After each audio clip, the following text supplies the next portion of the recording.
La historia que voy a contar hoy es tan intensa que me emociona solo de recordar. Nací en plena perestroika, en 1975, en Rusia. Una época de muchos cambios.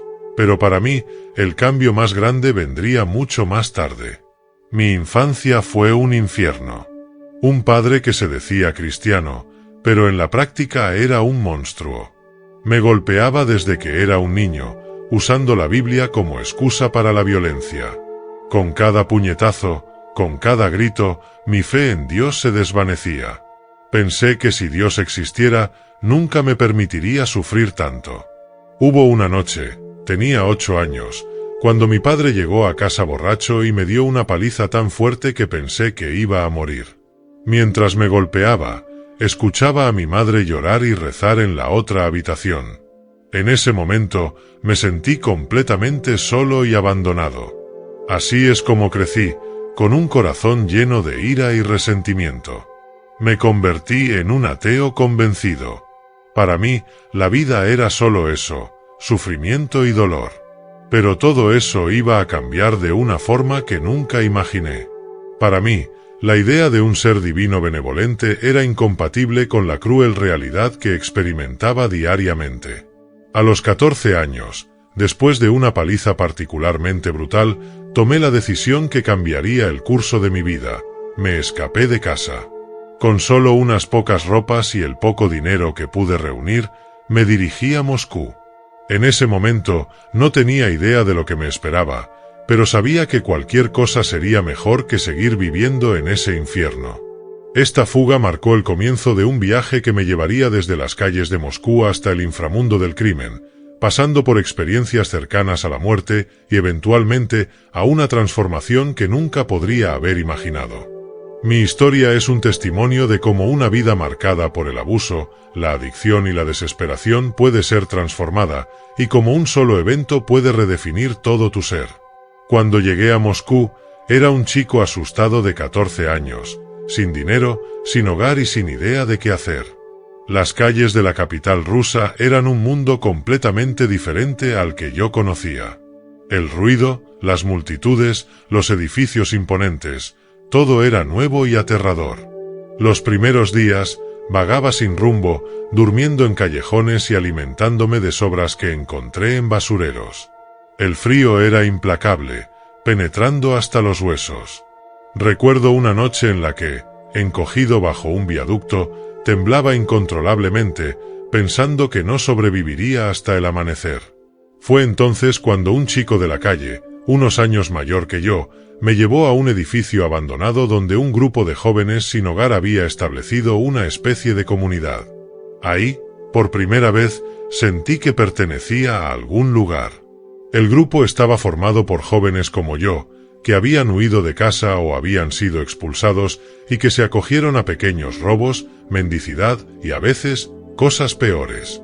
Fue en este ambiente que tuve mi primer contacto con las drogas. Empezó como una forma de escapar del frío y el hambre, una manera de anestesiar el dolor constante que llevábamos. Al principio, era solo pegamento para zapato y otras sustancias baratas que podíamos conseguir fácilmente, pero pronto, a medida que crecíamos y nos adentramos en el submundo de Moscú, drogas más duras entraron en escena. Los inviernos eran particularmente brutales. Recuerdo noches en las que el frío era tan intenso que pensábamos que nuestras extremidades se congelarían. Nos juntábamos en nuestro refugio improvisado, compartiendo el calor corporal y cualquier manta que pudiéramos encontrar. El hambre era un compañero constante. Hubo días en que el dolor de estómago era tan intenso que apenas podíamos movernos. Aprendimos a ignorar la sensación, suprimirla con drogas cuando podíamos. Cazábamos oportunidades de conseguir comida como animales hambrientos, dispuestos a hacer lo que sea por una comida. Con el paso de los años, el asustado chico que llegó a Moscú fue reemplazado por un joven duro y cínico. Aprendí a luchar, robar, sobrevivir a cualquier costo. Mi incredulidad en Dios solo se profundizó. Después de todo, ¿qué clase de deidad permitiría tanta miseria y sufrimiento? Esa fue mi vida de 14 a 18 años, 4 años que parecían una eternidad, marcados por el frío, el hambre, las drogas y la desesperación. Pero por muy difícil que fuera, aún así lo prefería a la vida que había dejado atrás. Al menos en las calles, era libre, o eso pensaba, hasta el día en que nuestra suerte se acabó y nos encontramos cara a cara con la ley. Intragables como eran y con un techo sobre mi cabeza, el costo era mi libertad y la constante amenaza de violencia que se cierne en el aire. Durante ese tiempo, mi cinismo y mi incredulidad en cualquier forma de bondad o justicia en el mundo solo se profundizaron. Veía a los capellanes de la prisión tratando de ofrecer consuelo espiritual a los prisioneros y reía amargamente, pensando en cómo Dios permitiría que sus hijos sufrieran así. Cuando finalmente fui liberado unos meses después, era un hombre diferente, más duro, más amargo y más desesperado que nunca. La libertad que gané no era verdadera libertad. No tenía a dónde ir, nadie para recibirme. Inevitablemente, volví a las calles, pero ahora la decepción era aún mayor. Las drogas, que antes eran un escape ocasional, se convirtieron en mi único consuelo, mi cabeza sumergida en la adicción, buscando anestesiar el dolor. Fue durante una de esas intensas sesiones de drogas que mi vida cambió para siempre. Apenas sabía que estaba a punto de tener una experiencia que desafiaría todo lo que creía o dejaba de creer hasta entonces. Esa fatídica noche, estaba en un callejón oscuro, solo, inyectando una mezcla particularmente fuerte de heroína. El mundo a mi alrededor ya se estaba nublando cuando sentí un dolor agudo y aplastante en el pecho. Era como si alguien hubiera metido un cuchillo entre mis costillas y lo estuviera girando lentamente. Me tambaleé, tratando de apoyarme en la fría pared de ladrillos, pero mis piernas se quebraron. Caí al suelo sucio, luchando desesperadamente por respirar. Cada inhalación era una agonía, y sentía como si mis pulmones se estuvieran llenando de cemento. El pánico se apoderó de mí cuando me di cuenta que estaba muriendo allí, solo, en un callejón. Mi visión comenzó a oscurecerse en los bordes, y el mundo a mi alrededor parecía estar desapareciendo. Los sonidos de la ciudad, el tráfico lejano, las voces ocasionales se fueron desvaneciendo hasta que todo lo que podía oír era el sonido de mi propio corazón latiendo frenéticamente, luchando para seguir funcionando. Y entonces, de repente, todo se volvió oscuro. La oscuridad era completa, absoluta. No había sonido, no había luz, no había sensación. Era como si hubiera sido tragado por el vacío. No sé cuánto tiempo estuve en ese estado. Podrían haber sido segundos, minutos o una eternidad. Fue entonces cuando oí la voz, Elohim, dijo ella. La voz era al mismo tiempo un susurro y un trueno, viniendo de todos los lugares y de ningún lugar. Yo soy Elohim. Mi primera reacción fue de incredulidad y ira. Años de dolor y sufrimiento se apoderaron de mí, y yo grité en la oscuridad, ¿dónde estabas cuando me golpeaban? ¿Dónde estabas cuando me moría de hambre en las calles? La respuesta fue suave pero firme, yo estaba allí, sintiendo cada golpe, cada dolor. Yo estaba allí incluso cuando no podías verme. Quería gritar de nuevo, quería negarlo, pero algo dentro de mí se rompió. Las lágrimas que había reprimido durante tanto tiempo comenzaron a fluir libremente. De repente, la oscuridad comenzó a disiparse y fui inundado por visiones de mi vida. Vi cada momento de dolor, cada grito de desesperación. Vi al niño asustado que era, encogido en una esquina mientras mi padre gritaba. Vi al adolescente hambriento en las calles de Moscú. Vi al joven desesperado en la cárcel. Pero en cada escena noté algo que nunca había notado antes. Una presencia, una luz tenue, casi imperceptible, pero siempre presente en los momentos más oscuros. Cuando pensaba que estaba completamente solo, esa presencia estaba ahí, tratando de consolarme, guiarme. Yo siempre estuve ahí, Nikolaí, dijo la voz, incluso cuando no podías o no querías verme. La realización me golpeó como una ola. Toda mi vida había negado la existencia de Dios, culpándolo por mi sufrimiento. Pero ahora, confrontado con esa verdad, No sabía qué pensar o sentir. ¿Por qué?, le pregunté, mi voz embargada por la emoción. ¿Por qué tanto dolor? ¿Por qué permites que todo esto suceda? La voz no ofreció una respuesta simple. En vez de eso, sentí una ola de compasión y amor tan intensa que casi me derriba. Comprendí que había mucho que no entendía, más allá de mi comprensión limitada. En ese momento, suspendido entre la vida y la muerte, entre la oscuridad y la luz, sentí una paz que nunca había experimentado antes. Era como si por primera vez en mi vida estuviera realmente en casa. Mientras flotaba en ese espacio entre mundos, me sentí completamente expuesto. Todas las capas de ira, amargura y cinismo que había construido a lo largo de los años se han desvestido, dejándome desnudo y vulnerable ante esta presencia llamada Elohim. ¿Por qué?, le pregunté, mi voz temblorosa. ¿Por qué mi vida ha estado tan llena de sufrimiento? La respuesta no vino en palabras, sino en una serie de visiones y sensaciones. Me vi como un bebé en los brazos de mi madre, sintiendo su amor incondicional. Vi a mi padre, no como el monstruo que conocía, sino como un hombre roto luchando contra sus propios demonios. Vi los momentos de bondad que había experimentado en las calles, recibiendo un trozo de pan de un extraño, una sonrisa en medio del caos. En ese momento, comprendí que Dios siempre estaba presente, incluso en los momentos más oscuros, incluso cuando no podía verlo. Entendí que cada dolor, cada sufrimiento tenía un propósito, un significado mayor. Y sobre todo, comprendí que el perdón era la clave para mi liberación.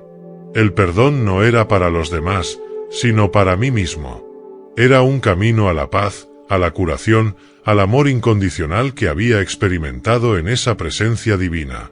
De repente, la oscuridad comenzó a disiparse y fui inundado por una luz brillante. Sentí una fuerza que me tiraba hacia atrás, como si estuviera siendo guiado de vuelta a mi cuerpo.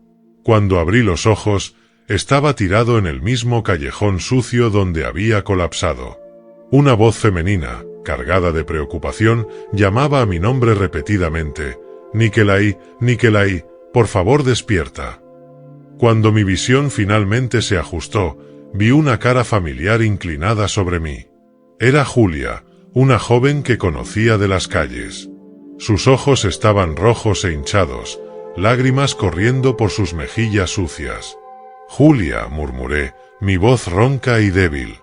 «Oh, gracias a Dios», exclamó, abrazándome con fuerza. «Pensé que te había perdido». Lentamente, con la ayuda de Julia, pude sentarme. Mi cuerpo me dolía y mi cabeza latía, pero me sentía extrañamente vivo. La experiencia que acababa de tener todavía pulsaba en mi mente, tan real y vívida que apenas podía creer que había regresado al mundo físico. Julia me dijo que me encontró desmayado en el callejón, sin respirar. Ella había realizado RCP desesperadamente hasta que yo volviera a respirar. «Estuviste inconsciente por casi 10 minutos», dijo ella, su voz temblorosa. Pensé que habías muerto».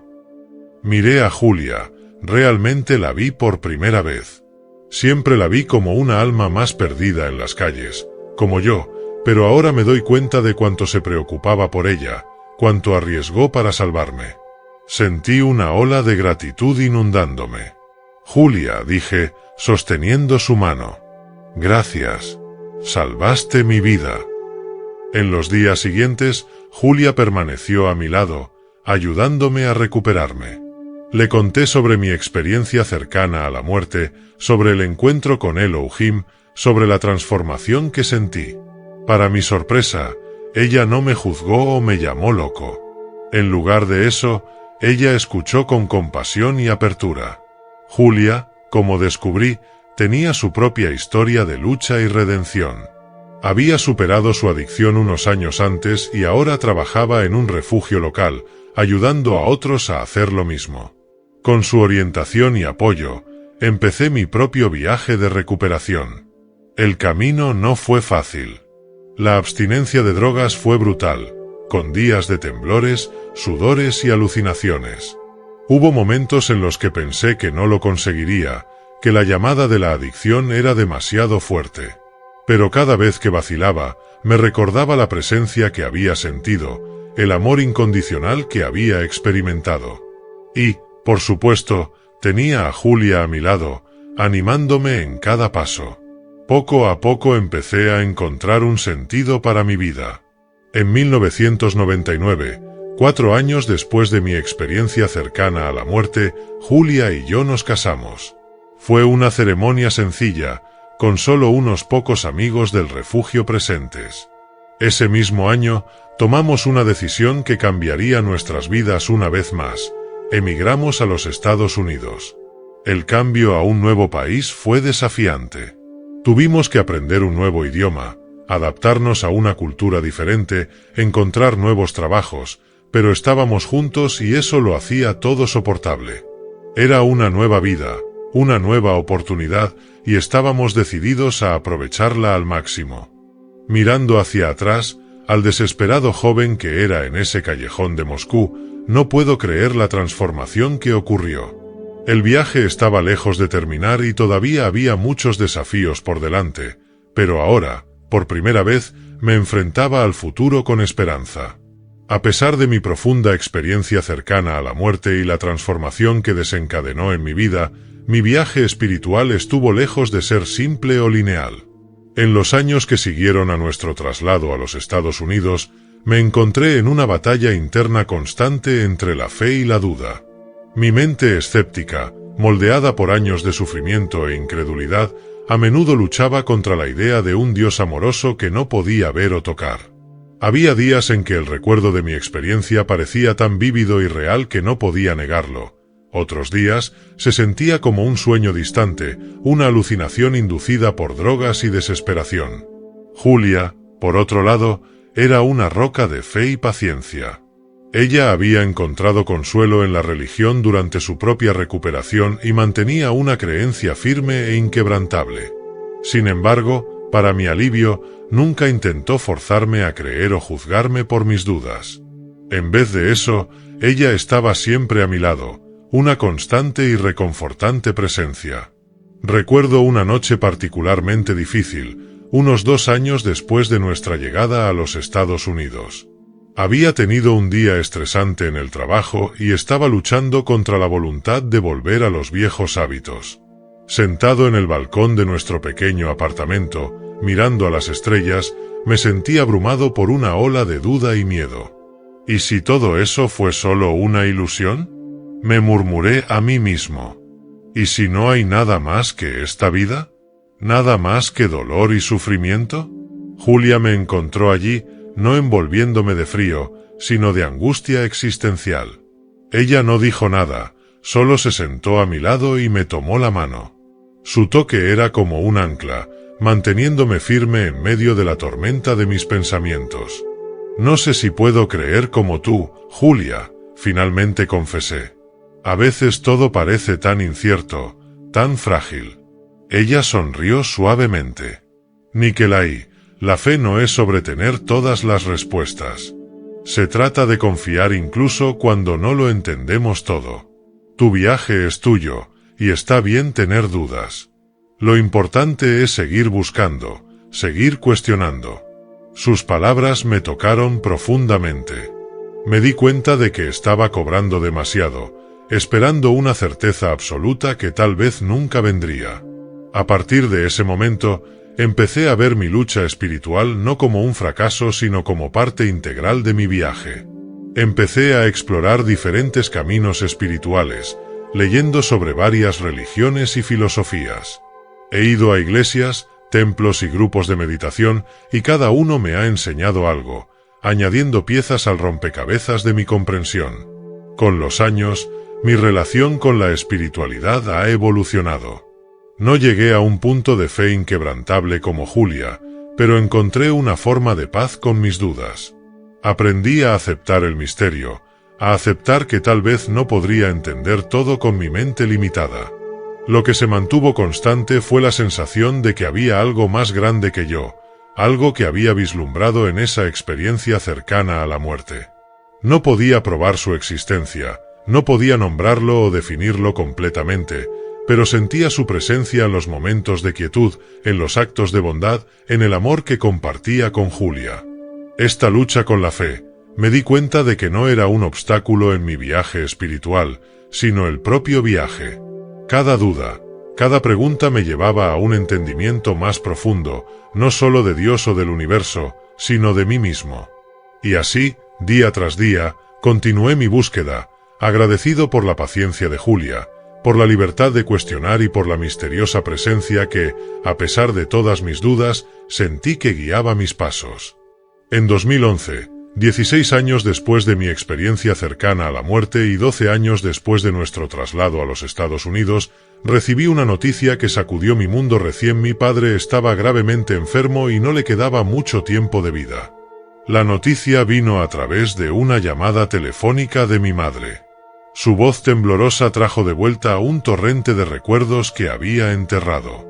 «Nikolai», dijo su padre, «quiere verlo una última vez.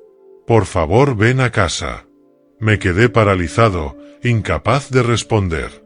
Años de terapia y autoconocimiento me habían ayudado a lidiar con el trauma de mi pasado, pero la idea de enfrentarme a mi padre de nuevo me llenó de un miedo casi paralizante. Julia, percibiendo mi angustia, me tomó de la mano. «No tienes que ir si no quieres», dijo suavemente, «tal vez sea una oportunidad para cerrar este capítulo de tu vida». Después de días de reflexión y discusiones intensas con Julia y mi terapeuta, decidí volver a Rusia. Parte de mí esperaba que este encuentro pudiera traer algún tipo de resolución, tal vez incluso el perdón. Otra parte temía reabrir viejas heridas que apenas habían cicatrizado. El viaje de regreso a mi ciudad natal fue surrealista. Las calles familiares parecían, al mismo tiempo, extrañas y íntimamente conocidas. Cuando finalmente llegué a la casa de mis padres, mi corazón latía tan fuerte que podía oírlo en mis oídos. Mi madre me recibió en la puerta, sus ojos llenos de lágrimas.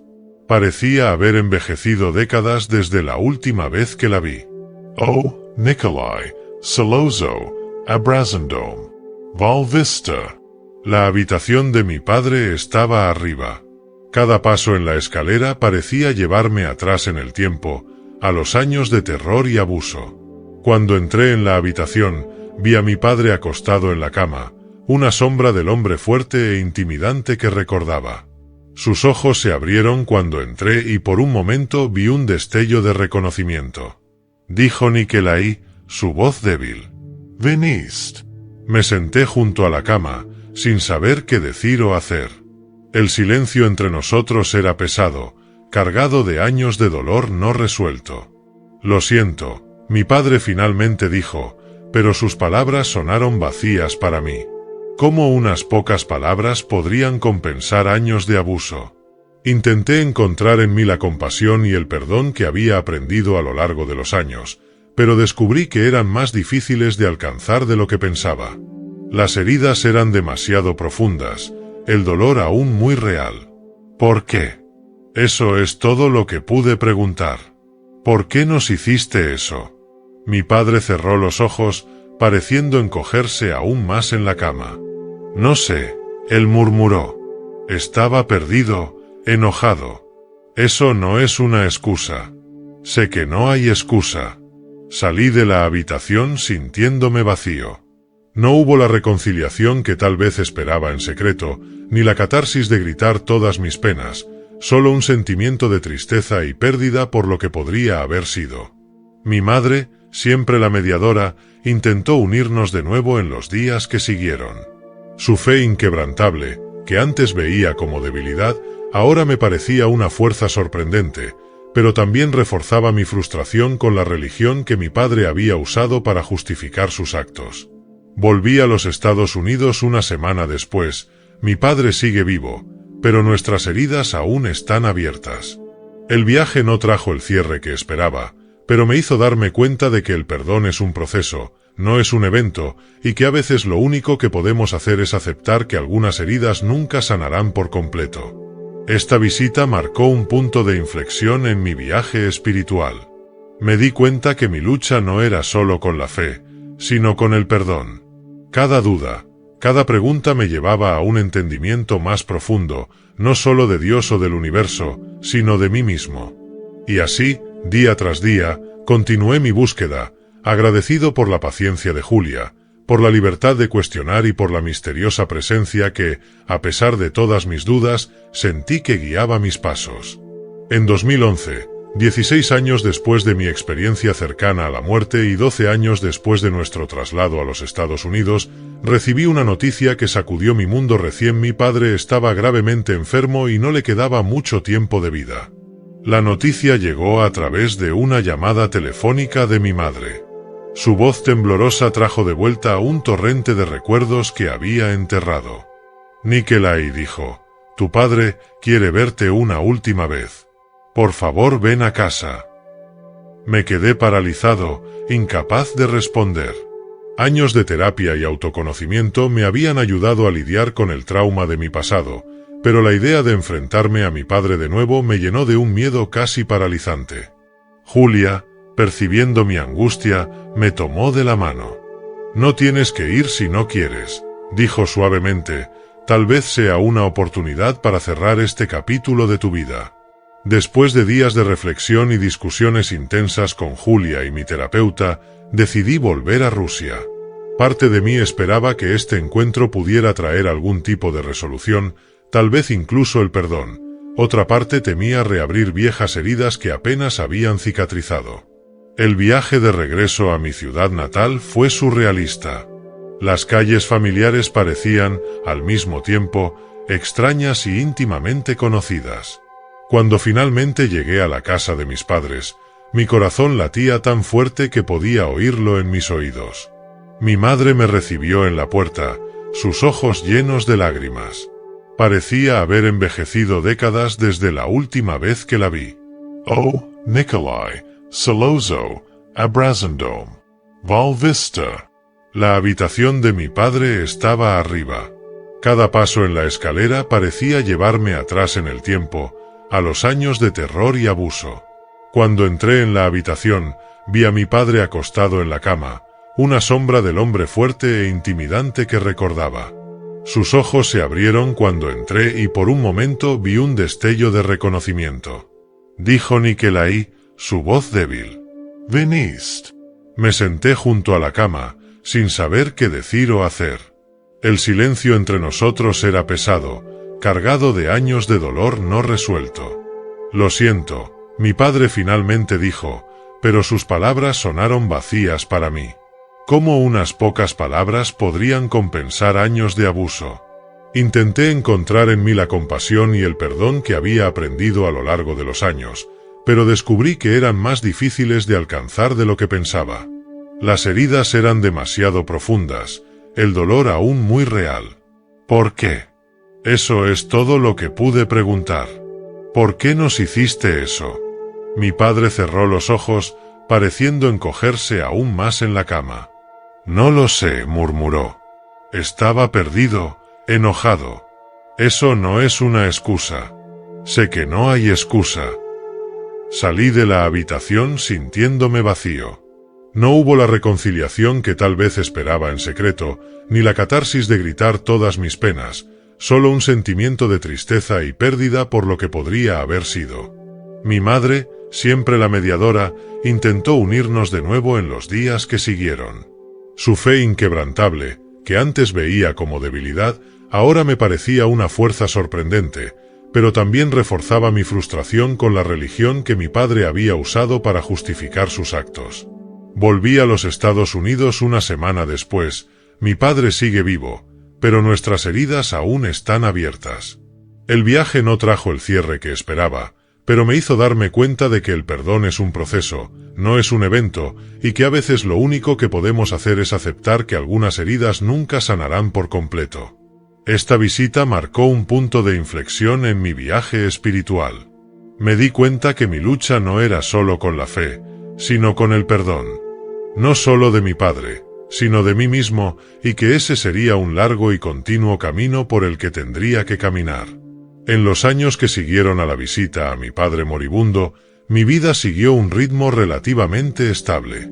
Julia y yo continuamos nuestro trabajo en organizaciones de apoyo a los adictos químicos, usando nuestras propias experiencias para ayudar a otros. Aunque las heridas del pasado aún estaban presentes, había encontrado una forma de paz y propósito. Entonces, una noche de enero de 2024, tuve un sueño que sacudió esta estabilidad duramente ganada. En el sueño, me vi a mí mismo en un vasto campo abierto bajo un cielo estrellado de una belleza impresionante. De repente, una luz intensa apareció ante mí, tomando la forma de un ser que solo puedo describir como un ángel. Su presencia era a la vez aterradora y reconfortante, recordándome la experiencia que tuve durante mi casi muerte hace años. El ángel habló, su voz resonando no solo en mis oídos sino en todo mi ser. Nikelai, escucha con atención. Un gran ajuste en la humanidad comenzará el 1 de agosto de 2024. Debes prepararte y ayudar a otros a prepararse. Desperté con el corazón latiendo frenéticamente, y sintiendo mi agitación, Julia se despertó también. ¿Qué pasa, Nikelai? Ella preguntó, preocupada. Le conté sobre el sueño, sobre la advertencia del ángel. Para mi sorpresa, en lugar de descartarlo como un sueño extraño, Julia escuchó atentamente, sus ojos se ensanchaban mientras describía los detalles. Nikelai, dijo suavemente, esto no parece un sueño común. Creo que debemos tomarlo en serio. En los días y semanas siguientes, el sueño continuó acosándome. ¿Qué significaba este gran ajuste? ¿Cómo deberíamos prepararnos? ¿Y por qué fui elegido para recibir este mensaje? Compartí el sueño con algunos amigos cercanos y compañeros de trabajo. Las reacciones fueron mixtas. Algunos, como Julia, sentían que había algo significativo en ese mensaje, otros eran más escépticos, sugiriendo que podría ser solo una manifestación de estrés o preocupaciones subconscientes. Decidí no divulgar el sueño, temiendo que me etiquetaran como loco o fanático. Sin embargo, empecé a prestar más atención a las noticias mundiales, buscando señales de grandes cambios que podrían estar acercándose. Julia y yo empezamos a hacer pequeños preparativos. Almacenamos algunos suministros extra, actualizamos nuestros documentos importantes y establecemos un plan de emergencia. No sabíamos qué esperar, pero sentíamos que era mejor estar preparados. Mientras se acercaba agosto de 2024, mi ansiedad aumentó. Empecé a tener pesadillas frecuentes, llenas de imágenes de catástrofes y caos. Julia se mantuvo como mi roca, recordándome a mantener la calma y la fe. Recuerda, Nikelai, ella decía, lo que sea que venga, no estamos solos. Tenemos el uno al otro y tenemos algo más grande guiándonos. Sus palabras me reconfortaban, pero no podían disipar completamente el sentimiento de aprensión que crecía dentro de mí. Me veía a mí misma mirando el calendario con frecuencia, observando los días pasar, llevándonos inexorablemente al 1 de agosto. La fecha estaba a solo unos días de distancia y me sentía como si estuviera al borde de un precipicio, incapaz de ver lo que había más allá, pero sabiendo que algo monumental estaba a punto de suceder. Mientras me preparaba para dormir la noche del 28 de julio, no pude evitar preguntarme qué nos depara el futuro. ¿Estamos listos para lo que viene? Y más importante, ¿cómo afectará este cambio inminente no solo a mí y a Julia, sino a toda la humanidad? Con todas esas preguntas pesando en mi mente, cerré los ojos, sabiendo que los próximos días podrían cambiarlo todo una vez más. Hoy es 29 de julio de 2024 y estoy sentado aquí, escribiendo estas palabras con una mezcla de ansiedad y esperanza. En tan solo 2 días, el mundo tal como lo conocemos puede cambiar drásticamente si la advertencia de mi sueño es cierta. Miro por la ventana de nuestro apartamento en Nueva York, a la gente que pasa, ajeno a lo que puede venir. Parte de mí quiere gritar, advertirles, pero sé que probablemente sería visto como un loco en las calles. Mi vida ha sido una montaña rusa de emociones y experiencias. Nací en la Rusia postsoviética, fui abusado por mi padre, viví en las calles, me drogué, casi muero. Tuve una profunda experiencia espiritual, me recuperé, me casé, emigré a los Estados Unidos y ahora estoy aquí, al borde de lo que puede ser una. Si hay algo que he aprendido en este viaje es que la fe no es una cosa simple o fácil. Pero, por supuesto, no es un cambio de mundo sin precedentes. Mi experiencia con los cristianos hipócritas, especialmente mi padre, me ha alejado de la religión por mucho tiempo, pero mi experiencia de casi muerte me mostró que hay algo más grande, algo que aún estoy tratando de entender completamente. Para aquellos que están leyendo esto, especialmente los cristianos, me gustaría dejar un mensaje: sean más comprensivos y menos jueces. La verdadera fe no se manifiesta a través de la violencia o la opresión, sino a través del amor y la compasión. Mi esposa Julia me enseñó eso con su paciencia y aceptación incondicional. En cuanto al futuro, no sé qué nos espera.